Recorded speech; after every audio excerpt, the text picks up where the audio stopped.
오늘 말씀 로마서 8장 1절에서 4절 말씀입니다. 그러므로 이제 그리스도 예수 안에 있는 자에게는 결코 정죄함이 없나니 이는 그리스도 예수 안에 있는 생명의 성령의 법이 죄와 사망의 법에서 너를 해방하였음이라. 율법이 육신으로 말미암아 연약하여 할 수 없는 그것을 하나님은 하시나니 곧 죄로 말미암아 자기 아들을 죄 있는 육신의 모양으로 보내어 육신의 죄를 정하사 육신을 따르지 않고 그 영을 따라 행하는 우리에게 율법의 요구가 이루어지게 하려 하심이니라. 아멘. 성경이 신약이 27권, 구약이 39권이죠. 3927 그렇게 해서 외웠잖아요. 저 주일학교 때 그렇게 외웠는데 3927로. 그래서 합해서 66권의 성경이 있습니다. 그러니까 성경이 지금은 우리가 한 권으로 된 책, 사실 요즘 책도 안 갖고 다니고 휴대폰으로 보고 이런 걸로 많이 보지만 어쨌든 우리는 지금은 한 권으로 되어 있는 책을 보지만 사실은 원래는 한 권으로 되어 있던 게 아니고요. 막 두루마리 필사본으로 막 정말 그거를 이동하고 뭐 하려면 막 보찜을 지듯이 막 해서 갖고 다녀야 할 정도로, 그래서 가정당, 개인당 성경이 있다라는 건 꿈도 꾸지 못한 어떤 그런 상황이었고요. 사실 금속 활자가 발달되기 전까지만 하더라도, 그러니까 중세까지만 해도 그런 일들이 그게 쉽지가 않았어요. 개인이 성경을 갖고 있다는 것이. 게다가 종교개혁 이전에는 그 성경 자체가 또 다 라틴어로 되어 있었기 때문에 일반 사람들이 성경을 읽는 것은 정말로 어려운 그런 상황이었죠. 아무튼 성경 66권의 책이 있어요. 창세기에서 계시록까지 66권의 책이 있는데 그 책 중에 한 권을 고른다. 그리고 그 한 권 중에 한 딱 챕터 한 장만 고른다면 어디를 고르고 싶으세요? 전 답을 정해놨어요. 오늘 본문이 있는 데니까. 전 로마서 8장을 고르고 싶어요. 근데 다른 분은 어떤지 궁금해요. 사람마다 다를 수 있어요. 왜냐하면 정말 자기한테 특별히 은혜가 있었던 구절, 특별한 깨달음이 있었던 구절, 아니면 그게 정말 그 말씀으로 해서 정말 하나님의 그 구원의 기쁜 소식을 믿게 되었던 어떤 특별한 구절이 있을 수도 있고, 아니면 정말로 막 살고 있었는데 죄를 범하는지도 모르고 막 살고 있었는데 어떤 말씀에 딱 망치로 맞는 듯한 충격을 받으면서 아니구나 하면서 그 어떤 죄성을 발견하면서 돌이키는 계기가 됐던 어떤 말씀이 있을 수도 있어요. 근데 제가 로마서 8장을 계속 맴도는 이유는요, 무슨 설교를 하든 무슨 말씀을 전하든 로마서 8장에 있는 말씀을 인용하고 싶은 생각이 계속 들어요. 근데 그것도 똑같은 부분이 아니야. 맨 앞에도 중간도 막 정말 다양하게 있는데 한 장이 로마서 8장이라는 이 말씀 한 장에 정말 복음의 정말 그 다양성과 깊이가 이렇게 응축되어서 이렇게 있는 듯한 느낌이 있어요. 그리고 게다가 성부와 성자와 성령님께서 함께 그 일하시는 그 모습이 그 안에 로마서 8장 안에 다 담겨 있는 거예요. 그래서 저는 딱 한 챕터를 꼽으라고 하면 이 로마서 8장을 꼽고 싶은 마음이 있어요. 삼위일체 하나님께서 우리를 죄로부터 부르시고 또 친밀하게 부르시고 또 내주하시고 또 우리를 양자 삼으시고 또 결코 떠나지 아니하시겠다. 결코 사랑이 끊어지지 않다. 또 친히 중보하시고 간구하신다. 그런 내용들이 이 안에 다 담겨 있어요. 그래서 만약에 믿음이 조금 흔들리는 것 같다, 로마서 8장 보면 됩니다. 죄책감과 정죄감이 있는 것 같다, 로마서 8장 보세요. 천하에 아무도 다 내 편이 없는 것 같고 다 나를 손가락질하고 있는 것 같다, 로마서 8장 보면 됩니다. 어디로 갈지 모르겠다, 갈 바를 모르겠다, 로마서 8장 보시면 되고요. 나 자신 너무 부족해, 아무런 자신감도 없고 미래에 대한 소망도 없는 것 같아, 로마서 8장에 또 답이 있습니다. 무슨 만병통치약 같죠? 약간 만병통치약 같습니다. 약장수 같은데 로마서 8장에 그런 복음의 내용들이 이렇게 응축되어 많이 담겨 있었어요.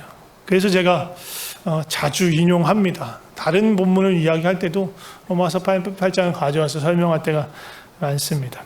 그러다 보니까 오늘뿐만 아니라 좀 몇 주 연속해서 로마서 8장에 담겨 있는 그 복음의 정수를, 엑기스를 조금씩 좀 나누고 싶은 마음이 있어요.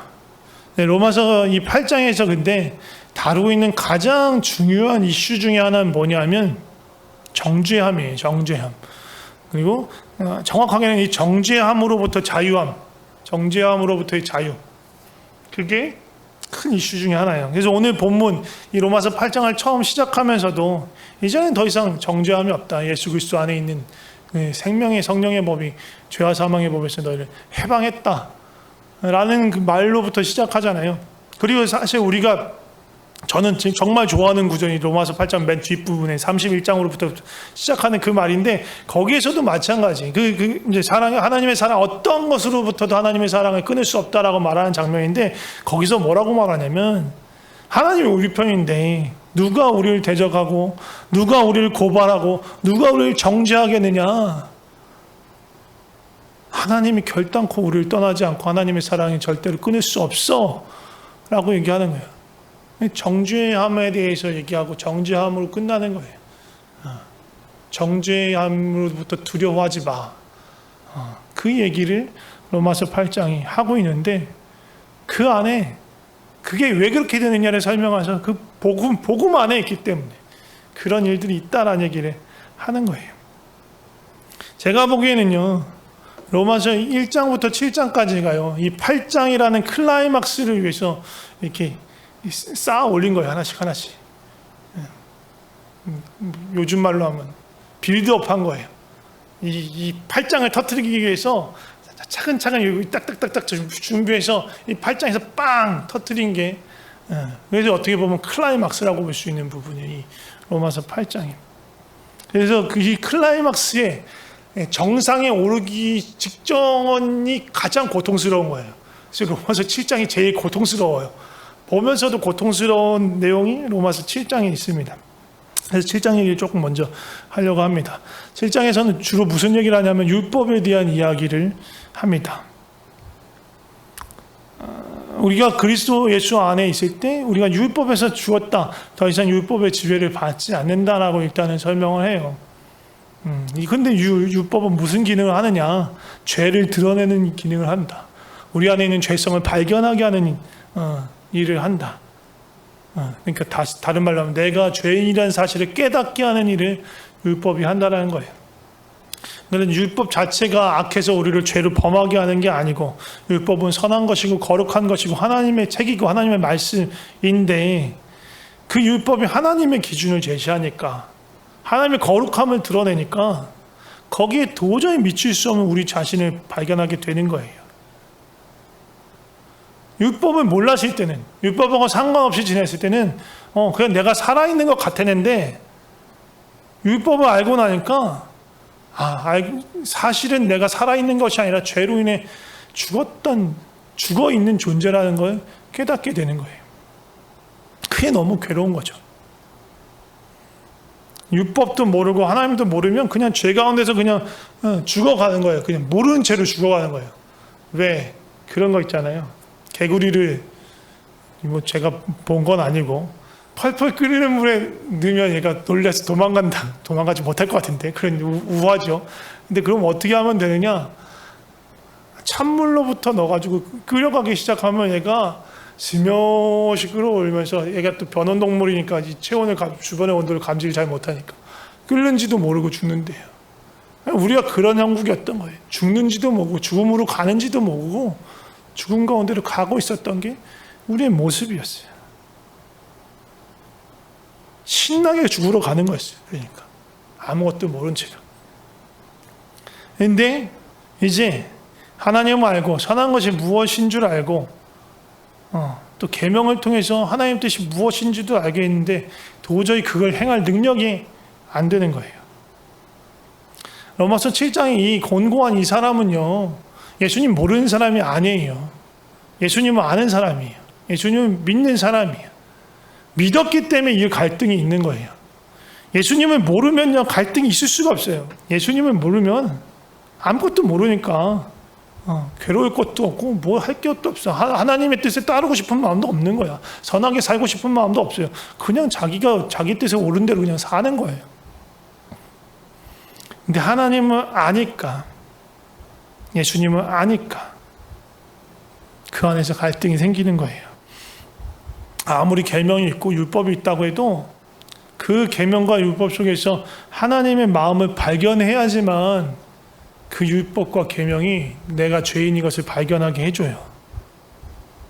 그냥 그게 규칙이고 법칙이면 그냥 지키긴 지켜야 되는데 이게 도대체 뭔지, 내가 왜 해야 되는지 막 그런 마음이 있을 수 있는 거예요. 참 하나님을 알아야지만 그런 마음이 생기는 거예요. 자연인은, 하나님 모르는 사람은요, 절대로 하나님의 뜻을 찾고자 하는 마음이 없어요. 하나님의 뜻대로, 그 기뻐하시는 뜻대로 그 선하게 살려고 하는 마음, 그러니까 선한 일, 착한 일이라는 게 일반적으로 세상 사람들이 생각하는 그런 착한 일이 아니에요. 선한 일이 아니에요. 우리가 하나님의 자녀들이, 예수 그리스도를 믿는 사람들이 행하는 그 착한 일, 선한 일은요, 세상 사람들의 그런 기준이 아니라 하나님이 기뻐하시는 일, 하나님이 원하시는 일, 그 일을 하는 것이 선한 일이고 착한 일인 거예요. 겉으로 보기에는 똑같아 보일 수 있어요.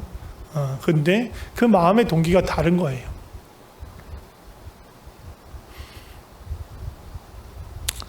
하나님을 알기 때문에 그 뜻을 행하려고 하는데 도저히 행하지 못하니까 육신에 사로잡혀서 여전히 죄성 때문에 온전히 그 선하신 뜻을 행하지 못하는 나를 보니까 너무 괴로운 거예요. 고통스러운 거예요. 하나님을 알면 알수록 더 그런 거예요. 잘 모르면요, 어렴풋에 알면 어렴풋한 정죄만 있는 거예요. 그런데요, 가까이 가면 가까이 갈수록 하나님은 거룩하신 분이시잖아요. 거룩하신 분이에요. 모든 죄를 불살르시는 분이에요. 우리 자녀 삼으시긴 했는데 거룩하심이 사라진 게 아니란 말이에요. 친밀하게 부르시는데 거룩하게 사라진 게 아니에요. 근데 우리 안에는요, 본인이 잘 알잖아요. 자기 자신 잘 알아요. 자기 안에 얼마나 더러운 것들이 있는지 자기 자신이 잘 알아요. 근데 하나님 친밀하게 불러. 가까이 가. 근데 너무 거룩해. 너무 부담스러워. 그런 갈등이 있는 거예요. 가까이 가면 가까이 갈수록 그 빛나는, 너무나 빛나는 그 거룩함 앞에 서기가 너무 불편해지는 거예요. 우리 안에 있는 여러 가지 마음들, 또 혈기들, 욕심들, 자랑들, 시기들, 결국은 사라져버릴 것인데 그 세상의 것을 잡으려고 아둥바둥대는 그런 내 모습, 또 내일 일, 모레 일, 앞으로 다가올 일을 몰라가지고 두려워하고 불안해하는 내 모습, 그 모든 것들이 사실은 거룩한 하나님 앞에서는 있을 수는 없는 것들이에요. 내가 분명히 하나님을 굳게 믿고 있고 하나님 나와 함께 하시고 나를 버리시지 않고 나를 붙드시고 계신다는 걸 알고 있고 믿고 있는데, 그리고 그렇게 내가 확신 가운데 있다고 생각했는데 어느 한순간에 너무나 쉽게 두려움에 쌓이고 출렁이는 바다를 보면서 그 바닷물 물속으로 빠지듯이, 베드로가 빠졌듯이 가라앉고 마는 거예요. 반복되는 죄, 내가 가슴을 치면서 울면서 회개하면서 돌이켜서 절대로 다시 이 죄를 가지 않겠다고 막 울면서 회개했는데 또 며칠 지나지 않아서 또 그 죄의 구렁텅이에 빠져 있는 거예요. 그 토한 것 위에서 다시 뒹굴고 있는 거예요. 여전히 올라오는 혈기, 막 억울함, 분노, 원망, 용서하지 않으려는 마음, 완악한 마음, 나와 그냥 내 가족들만 챙기려는 그런 자기중심적인 마음들, 불평과 시기 속에 다 있는 거예요. 하나님 몰랐다면 사람들 사는 게 다 그런 거지. 또 막 어렵고 막 두렵고 막 근심 걱정 쌓여도 그냥 소주 한 잔 딱 하면서 그냥 그렇게 풀고 잊고 그렇게 지나갔을지도 몰라요. 근데 하나님을 알기 때문에 더 이상 그렇게 할 수가 없는 거예요. 로마서 8장에서 이렇게 얘기합니다. 로마서 7장 18절 이하 말씀 보면, 내 속 곧 육신에 성한 것이 내 속에 내 육신에 선한 것이 거하지 않는다. 내가 원하는 선을 원하는 것은 원하는 게 있는데 그 원하는 대로 하는 게 아니라 선을 행하는 게 하나도 없다. 원치 아니하는 바 악을 행한다. 내가 원치 아니하는 그것을 행하면 이를 행하는 자가 내가 아니요 내 속에 거하는 죄니라. 그러므로 이제 내가 한 법을 깨달았는데 선을 행하기 원하는 나에게 악이 함께 있는 것이다. 내 속사람으로는 하나님의 법을 즐거워하되 내 지체 속에 다른 한 법이 내 마음의 법과 싸워 내 지체 속에 있는 죄의 법으로 나를 사로잡는 것을 보는도다. 예, 한 사람 마음속에 일어나는 거예요. 막 네 마음이 둘로 나뉜 거야. 한쪽은 하나님의 기쁘신 그 뜻을 따라 선을 행하고 싶은 마음이 있고, 그것과 반대로 여전히 죄성 가운데서 세상과 사단의 유혹으로 흔들리면서 죄 가운데로 나를 끌고 가는 그 나가 또 있는 거예요. 저는 이런 경험들이 있어요. 많아요. 이것 때문에 괴로운 적도 많고요. 막 버럭 화를 내고 있다가도 깜짝 놀라는 거예요. 이게 내가 왜 이러고 있지? 이래도 되나? 이래도 되나라고 생각하고 있지만 계속 하고 있어. 계속 그 혈기를 견디지 못하고 있어. 요즘은 제가 코로나 때문에 차가 덜 막혀서 덜 그런데 제가 운전대만 잡으면 승질이 지랄 같아져요. 막 조금만 앞에서 답답하게 운전하면 쌍욕까지는 아니지만 막 화를 내요. 막 승질이 막 나. 아는데 어떻게 주체를 못하는 거예요. 별것 아닌 일에 막 서운해하기도 하고 또 막 억울해하면서 발끈하고 있는 나 자신을 발견하는 거예요. 어떨 때 이런 일들이요. 처음에는요. 이렇게 하나님 기뻐하시지 않는 일들을 행하면서 즉시를 발견할 때도 있지만 어떨 때는 그냥 모르고 지나가. 그러다가 이제 불현듯 떠오르는 거예요. 그때 그 일 잘못했구나. 그러면서 회개하고 돌이키죠. 근데 그 일들을 정말 진지하게 하나님 앞에 정말 하나님을 찾는 간절한 마음으로 기도하고 돌이키는 일들을 반복하다 보면요. 어떻게 되냐면 방금 말씀드린 것처럼 뭔가 내 안에서 혈기가 나오고 내가 죄의 궁정증에 뒹굴고 있는데 그 순간 하나님이 떠오르는 거예요. 그 순간 나와 함께 하고 계신 하나님이 생각나는 거야. 이때 미치는 거예요. 차라리 나중에 떠오르면 더 나아. 편해. 근데 내가 거기서 진창에서 뒹굴고 있는데 주님 옆에 계시지. 지금 내 안에 계신데. 너무 불편하고 어려운 거예요. 미칠 것 같은 거죠. 바울이 그렇기 때문에 소리를 쳐요. 24절에 보면 오호라 나는 공고한 사람이로다. 이 사망의 몸에서 누가 나를 건져내랴. 난 도저히 가망 없구나 그 소리예요. 난 망했다. 도저히 가망이 없다. 도저히 가망이 없다. 성경이요. 로마서가 이 딱 7장 24절에 딱 끝났으면 우리 모두가 다 가망 없는 채로 끝나는 거예요. 근데 그게 아니라 25절이 있었어요. 그리고 8장 이후로 쭉 나오는 말씀들이 있는 거죠. 탄식 속에서 7장이 마무리되는 것 같아야 하는데 25절을 보면 탄식이 아니라 찬양의 소리로 감사의 소리로 마무리를 쳐요. 우리 주 예수 그리스도를 말미암아 하나님께 감사하리로다. 이런 탄식과 고통과 막 부르짖음에 있는데 갑자기 뭐야? 왜 감사해? 근데 뒤에 보면요. 그런 적이 말이 안 돼. 되게 이상한 문장인 거예요. 그 뒤에 내 자신이 마음으로는 하나님의 법을 육신으로는 죄의 법을 섬기노라라고 돼 있잖아요. 앞에 했던 말하고 똑같아. 바뀐 게 없어요. 근데 그런 적이야. 하나님께 감사할 거야. 왜? 마음으로는 하나님의 법을 육신으로는 죄의 법을 섬긴데. 아니 왜 똑같은데 왜 감사해? 왜 감사하느냐? 주 예수 그리스도 우리의 주님이 결국은 우리를 이것으로부터도 완전한 구원을 이루실 거라는 확신이 있기 때문에 그런 거예요. 여전히 하나님의 한편으로 하나님의 법을 쫓고 싶고 따르고 싶지만 다른 한편으로 육신을 쫓아서 죄의 법을 섬기고 있는 죄의 법을 따르고 있는 내가 이렇게 분열된 내가 여기 있지만 그래도 감사할 것은 하나님께서 나를 반드시 온전하게 하실 거야. 그 구원을 완성시키실 거야. 내 안에 시작하신 그 착하신 일을 반드시 완성하실 거야. 그거에 대한 확신이 있기 때문에 감사해. 내가 예수님으로 인해서 감사해 라고 이야기하는 거예요. 이렇게 감사하면 되느냐? 계속 그래서 육신의 법으로 쫓아가고 성령의 법으로 이렇게 분열된 채로 살면서 계속 낮아빠지면서 주저앉으면서 살아가야 하느냐? 그리고 그 고통 속에서 오만상을 찌푸리면서 아무 소망 없듯이 이번 생은 주님 다시 올 때까지 이번 생에서 뭐 윤회하는 게 아니고 지금 이 살아가는 육체를 입고 살아가는 이 생은 글렀어. 주님 빨리 오셔야지 이게 끝나. 막 그러면서 살아가야 하느냐. 그게 아니라는 얘기인 거예요. 이 로마서 8장 시작하면서. 오늘 본문에서 뭐라고 합니까? 8장 1절이 뭐라고 해요? 그러므로 이제. 네, 제가 처음에 눈에 왔던 말은 이제예요. 이제. 언젠가가 아니라 이제. now. 지금.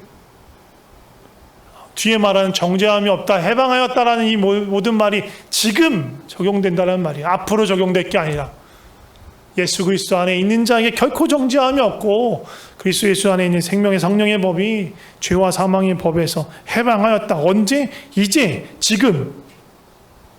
바로 지금. 그렇다는 얘기예요. 정죄함이 뭐냐? 정죄함이 없다라고 말하는데 이 정죄함은요, 유죄 판결을 받는 거예요. 땅. 검사가, 헷갈리네요. 검사가 구형을 하고 판사가 선고를 하죠. 네. 그 최종 선고. 최종 선고, 유죄라는 최종 선고가 없다라는 거예요. 저 정죄함이라고 말하는 것은. 그러니까 저 정죄는 최종적인 판결. 그래서 넌 죄인이야, 넌 유죄야. 그러니까 영원한 형벌 가운데 떨어져야 해. 라는 그 판결. 유죄 판결이 결코 너에게는 없다. 그리스도 예수 안에 있는 너에게는 결코 없을 것이다. 이제 그것에 대해서 걱정하지 않아도 돼. 라고 말하는 거예요. 우리에게는 결코 정죄함이 없습니다. 믿으십니까? 예. 이게 정말 큰 은혜예요. 사람을 죽일 수밖에 없고 죄에 묶여들 수밖에 없는 그 율법, 죄와 사망의 법, 거기에서 더 이상 지배를 받지 않아. 우리는 다른 법의 지배를 받아. 그러니까 그 법으로 인해서 너는 더 이상 유죄 판결을 받지 않아. 우리가 지배받는 법은 무엇이냐? 예수 안에 있는, 그리스도 예수 안에 있는 생명의 성령의 법, 생명을 주는 성령님의 법칙이에요. 성령님의 다스림이에요. 그 안에 있는 거예요. 그 7장 마지막 절부터 8장 2절까지 이 세 절 가운데 계속 주 예수 그리스도 안에, 그리스도 예수 안에 라는 말이 반복되어 나와요. 강조하는 거예요. 언제, 어떻게 될 때, 우리가 자유함을 얻느냐, 정죄함이 없고 해방되느냐, 그리스도 예수 안에 있을 때. 지난주에 말씀드렸죠. 그리스도 예수 안에 있다라는 것이 무엇인지, 어떻게 그리스도 예수 안에 있을 수 있는지, 예수 그리스도 안에 있으려면 그분과 연합하는 거예요. 어떻게 연합합니까? 그의 죽으심에 동참함으로 연합하는 거예요. 그 죽으심에 동참함으로 부활 생명에 연합해요. 네. 갈라디아서 2장 20절, 얘도 맨날 인용하는 거죠. 너무 정말 주옥 같은 말씀이에요. 거기서 바울이 뭐라고 해요? 내가 그리스도와 함께 십자가에 못 박혔나니. 못 박혔다고 말해요. 이거 과거형이에요. 과거 완료형이에요. 이미 못 박힌 거예요. 예수님이 달리신 그 십자가예요. 2000년 전에 있던 십자가. 거기에 누가 달려있냐면 내가 달려있는 거예요. 저와 여러분이 달려있는 거예요. 말이 안 된다고 생각할 수 있어요. 우린 지금 21세기에 살고 있는데 어떻게 2000년 전에 그 십자가에 내가 달릴 수 있느냐. 예. 우리의 계산으로, 우리의 생각으로, 우리의 법칙으로는 말이 안 되죠. 근데 예수님은 하나님이세요. 원래 시공간을 초월하신 분이세요. 예. 어제가 오늘 같고요. 내일이 오늘 같고요. 1년이 천년이 하루 같고 하루가 천년 같으신 분이에요. 창세 이전부터 우리가 생각할 수도 없고 이성으로 알 수도 없는 영원 전부터 영원 후까지 계신 분이에요. 우리와 같은 개념으로 시간이 흘러가지 않으세요. 예수님께는요. 그래서 그 과거에도 그리고 그 이후에도 있는 그 사람들의 모든 죄와 함께, 그리고 저와 우리가 함께 예수님과 함께 그 십자가에 못 박힌 거예요.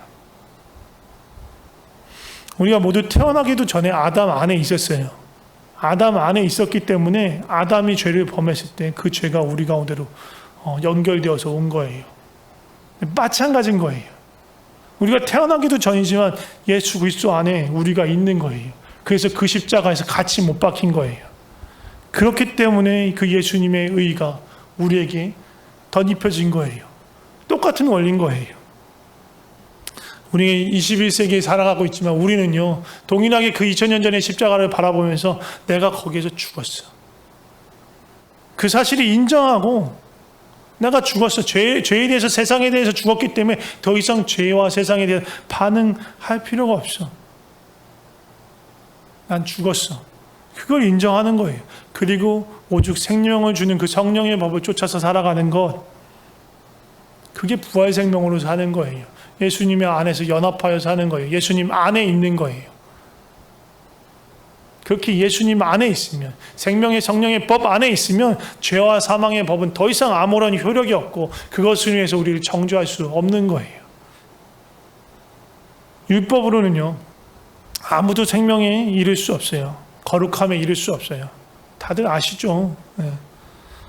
우리는요, 율법의 기준과 방법으로는 의롭다함을 얻을 수 없어요. 아무도, 의로운 사람 하나도 없어요. 창세 이래로 아무도 없어요.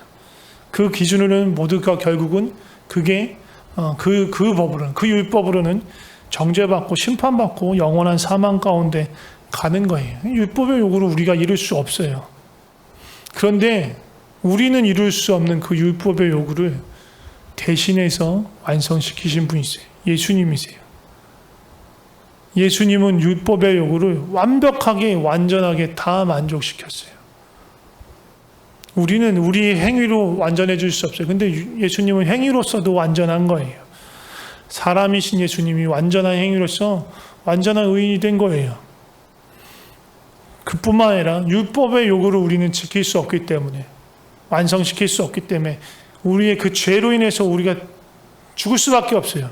그런데 율법의 요구를 만족시켜서 죄가 하나도 없으신 예수님이 죽어야 하는 우리를 대신해서 그 죄를 짊어지고, 우리의 죄를 짊어지고 죽으신 거예요.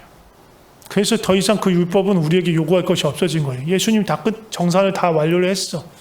그러니까 나는 상관이 없는 거예요. 예수님 안에 있으면 그럼 돼요. 예수님 안에만 있으면 우리는 율법의 요구에 대해서 우리가 의향할 필요가 없어요. 왜? 예수님이 율법의 요구를 다 완성시켰으니까. 율법이 요구하는 대가를 다 치렀으니까. 예수님 안에만 있으면 돼요.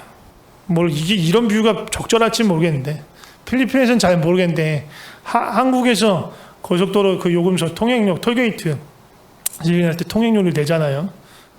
통행료를 넣어야지 통과할 수 있습니다. 물론 요즘은 하이패스다면서 이렇게 통과하면 알아서 체크되고 그런 시스템이죠. 어쨌든 그래도 지불은 해야 되잖아요.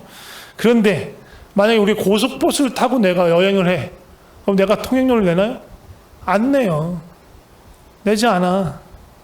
옛날엔 버스기사가 냈어요. 직접 돈을 내야 되는 시스템. 요즘에 하이패스 내게 된 버스기사가 내지 않아. 알아서 버스 회사에서 정산을 해요. 내가 지불할 필요가 없는 거예요. 우린 그 안에만 있으면, 그 버스 타고만 있으면 난 지불할 필요가 없어서 프리패스가 되는 거예요. 예수 그리스도 안에만 있으면 율법의 요구에 대해서 내가 지불할 필요가 없는 거예요. 예수님이 그것을 완성하셨어. 완벽하게 이루셨어. 그리고 내가 짊어져야 되는 대가도 이미 다 지불하셨어. 그러니까 그 안에만 있으면 되는 거예요. 그 안에만 있으면 우리에게는 결코 정죄함이 없습니다. 죄와 사망의 법이 우리에게 무언가 요구할 수가 없어요. 그러니까 가장 중요한 게 뭐예요? 예수 그리스도 안에 있는가? 그리스도 안에 계십니까? 예수님을, 이것도 이 비유가 적절한지 모르겠는데, 사우나처럼 생각하면 안 돼요. 사우나에 오래 앉지 못하잖아요. 앉아있다가 저는 30분도 못 버티는데 결국은 다시 튀어나와야 돼요. 예수님 안에 있는 걸 그렇게 생각하면 안 돼요. 잠깐 들어갔다 나오는 것, 막 너무 몸이 찌뿌둥할 때 잠깐 들어갔다가 몸이 좀 이렇게 땀 흘리고 나와서 좀 개운해지려고 하는 거, 그건 아니에요. 삶의 형태가 아예 바뀌는 거예요. 그래서 성도의 삶을 주님과 성도와의 관계를 부부로, 남편과 아내로 많이 비유를 해요. 성도를, 교회를 어린 양의 신부다, 예수 그리스도 어린 양이신 예수 그리스도의 신부다라고 표현하는 것도 그러한 맥락이고요. 또 예수님께서 교회를 사랑한 것 같이, 또 성도가 예수님을 사랑한 것 같이 부부가 서로 사랑해야 한다는 것도 부부의 관계가 예수님과 성도의 관계와 비슷한 것이 많기 때문이에요. 이게 다 뭐예요? 부부라는 건 잠깐 만났다가 헤어지는 사이가 아니에요. 평생을 함께하는 사이예요. 평생을 같이 살아야 되는 사이예요. 우리가 어디 이벤트에 잠깐 참여했다 빠지는 게 아니고, 사우나에 잠깐 들어갔다 나오는 게 아니고, 유원지에 잠깐 놀러 갔다 마는 게 아니고, 평생을, 일상을 주님과 함께 하는 거예요. 그 안에서, 그 일상을 주님 안에서 살아가는 것들을 우리가 배우고 훈련하고 또 주님께 구하고 그러면서 그 안에 거해야 하는 것입니다. 다시 한번 묻겠습니다. 예수님 안에 계십니까? 다른 답이 없어요. 이게 정답이고요. 다른 건 다 오답이에요. 예수님 말고는 다 오답이에요. 오늘 또 내일 우리의 평생 동안 우리가 예수 그리스도와 함께 그 십자가에서 죽었음을 기억하고 또 인정하고, 죄와 세상에 대해서는 죽은 걸로 또 생각하고, 오직 우리 안에 계신 성령님의 그 인도하심을 따라 생명을 주는 그 성령의 법을 따라서 살아갈 때, 또 그렇게 따라가길 간절히 구하며 주님의 은혜를 구하며 살아갈 때 우리는 예수 안에 거하는 거고요. 그 안에 있을 때 안전할 수 있는 거예요. 좀 같이 기도했으면 좋겠습니다. 먼저는 우리를 죄와 사망의 법에서 건져내신 주님께 감사하면서 기도했으면 좋겠습니다. 그리고 계속 이어서 우리가 그러니까 그 예수 안에 머물게 하여 주셔서, 벗어나지 않게 하여 주셔서, 예수님 밖은 위험해요. 예수님 밖은 위험해요. 예수님 안에 있어야지 안전해요. 예수님 바깥에 나가지 않게 성령께서 우리를 깨닫게 하시고 그 인도하실 때마다 순종하며 생명의 성령의 법을 따르며 예수님 안에 머물 수 있게 우리를 붙들어 주시옵소서. 이거 좀 기도했으면 좋겠습니다. 같이 기도하겠습니다. 하나님, 우리를 죄와 사망의 법에서 건져주셔서 감사합니다. 우리로서는 율법의 요구를 만족시킬 수 없습니다. 죄와 사망의 법을 이길 수도 없습니다. 우리는 아무런 능력도 아무런 힘도 없습니다. 그런데 주님께서, 아무런 흠도 죄도 없으신 그 주님께서 우리는 이룰 수 없는 그 율법의 모든 요구를 만족시키고 완성하시고 죄와 사망의 모든 법을 꺾으시고 우리가 져야 되는, 우리가 짊어져야 되는 그 죄의 대가를 대신 지시고 우리를 위해서 죽으시고 사셨습니다. 우리가 그 주님 안에 날마다 거하길 소망합니다. 그 바깥으로 벗어나지 않게 하여 주시옵소서. 우리를 붙들어 주시옵소서. 예수님 감사합니다. 우리의 의의 옷이 되어주셔서 감사합니다. 주님의 그 거룩하심으로 우리를 감싸주셔서 감사합니다. 우리는 너무나 추하고 죄로 얼룩져진 삶을 살고 있습니다. 근데 우리가 그 거룩하심 안으로 들어간다면 우리는 소멸할 수밖에 없습니다. 그런데 주께서 그 보혈로 우리를 덮어주시니, 그 은혜로 가려주시니 우리가 주님 안으로 들어갈 수 있습니다. 우리는 여전히 실수하고 또 흔들리고 또 넘어집니다. 그럼에도 불구하고 우리를 위해서 중보하시는 예수님을 바라보며 또 우리 안에서 우리를 위해 탄식하시면서 간구하시는 성령님을 의지하며 그 능력으로 다시 일어서겠습니다. 사단의 유혹과 정죄함이 이제 우리에게 아무런 능력도 없음을 선포합니다. 우리 모두가 예수 그리스도의 그 십자가 위에서 함께 못 박혀 죽었음을 고백합니다. 나는 죽었습니다. 우리는 죽었습니다. 죄에 대해서, 세상에 대해서 더 이상 산 자가 아닙니다. 오직 그리스도 예수 안에만 발견되게 하시고, 오직 부활하신 예수님의 생명 안에서, 오직 내 안에 거하시는 성령님 안에서만 발견되게 하여 주시옵소서. 우리를 죄와 사망에서 건져내시고 우리의 모든 연약함에도 불구하고 우리를 결국은 완전하게 만드실 그 주님을 찬양합니다. 우리의 구원자 되시는 예수 그리스도 이름으로 기도드립니다. 아멘.